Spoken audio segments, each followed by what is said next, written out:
میں پناہ مانگتا ہوں اللہ تعالی کی شیطان مردود سے۔ شروع کرتا ہوں اللہ تعالی کے نام سے جو بڑا مہربان نہایت رحم والا ہے۔ بہت بابرکت ہے وہ اللہ تعالی جس نے اپنے بندے پر فرقان اتارا تاکہ وہ تمام لوگوں کے لیے آگاہ کرنے والا بن جائے۔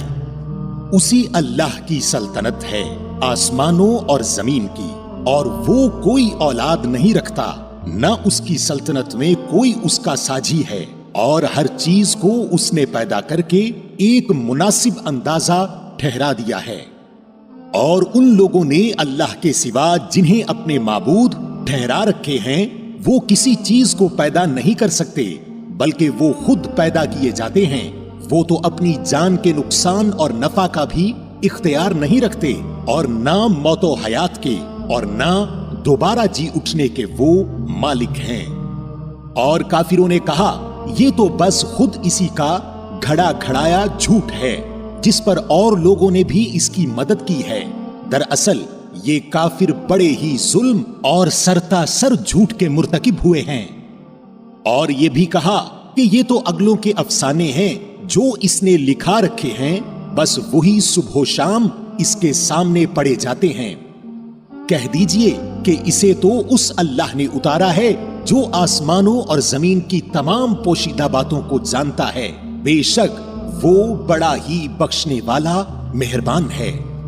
اور انہوں نے کہا کہ یہ کیسا رسول ہے کہ کھانا کھاتا ہے اور بازاروں میں چلتا پھرتا ہے، اس کے پاس کوئی فرشتہ کیوں نہیں بھیجا جاتا کہ وہ بھی اس کے ساتھ ہو کر ڈرانے والا بن جاتا، یا اس کے پاس کوئی خزانہ ہی ڈال دیا جاتا، یا اس کا کوئی باغ ہی ہوتا جس میں سے یہ کھاتا۔ اور ان ظالموں نے کہا کہ تم ایسے آدمی کے پیچھے ہو لیے ہو جس پر جادو کر دیا گیا ہے۔ خیال تو کیجئے کہ یہ لوگ آپ کی نسبت کیسی کیسی باتیں بناتے ہیں، بس جس سے خود ہی بہک رہے ہیں اور کسی طرح راہ پر نہیں آ سکتے۔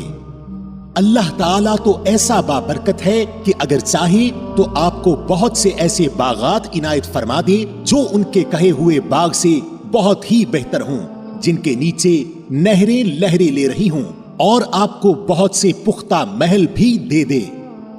بات یہ ہے کہ یہ لوگ قیامت کو جھوٹ سمجھتے ہیں، اور قیامت کے جھٹلانے والوں کے لیے ہم نے بھڑکتی ہوئی آگ تیار کر رکھی ہے۔